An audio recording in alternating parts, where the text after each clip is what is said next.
കഴിഞ്ഞ വർഷം 7.88 കോടി രൂപയായിരുന്നു മണ്ഡലകാലത്തെ വരുമാനം. ഇത്തവണ ഇത് 8.78 കോടി രൂപയായി ഉയർന്നു.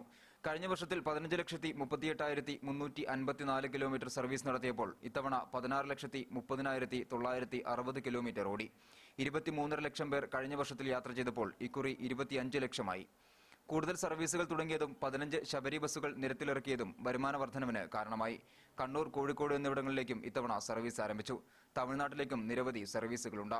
ഇന്റർസ്റ്റേറ്റ് ഇവിടെ നിന്ന് നേരെ ചെന്നൈ, വൈകുന്നേരം 6 മണിക്ക് ചെന്നൈ, പിന്നെ 4 കുമളി, 4 പളനി, 4 പളനി, 2 മധുര, പിന്നെ തേനി, 2 കോയമ്പത്തൂർ, കന്യാകുമാരി, ഇങ്ങനെ സർവീസ് നടത്തുന്നുണ്ട്.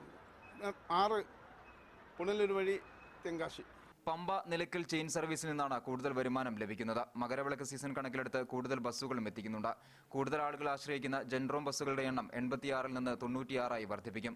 150 സർവീസുകളാണ് നിലവിൽ പമ്പയിൽ നിന്ന് മാത്രമുള്ളത്. ഇത് 175-ആയി വർദ്ധിപ്പിക്കാനും നീക്കമുണ്ട്. ക്യാമറ പേഴ്സൺ വിഘ്നേഷിനൊപ്പം മനേഷ് മൂർത്തി, മീഡിയ 1, പമ്പ.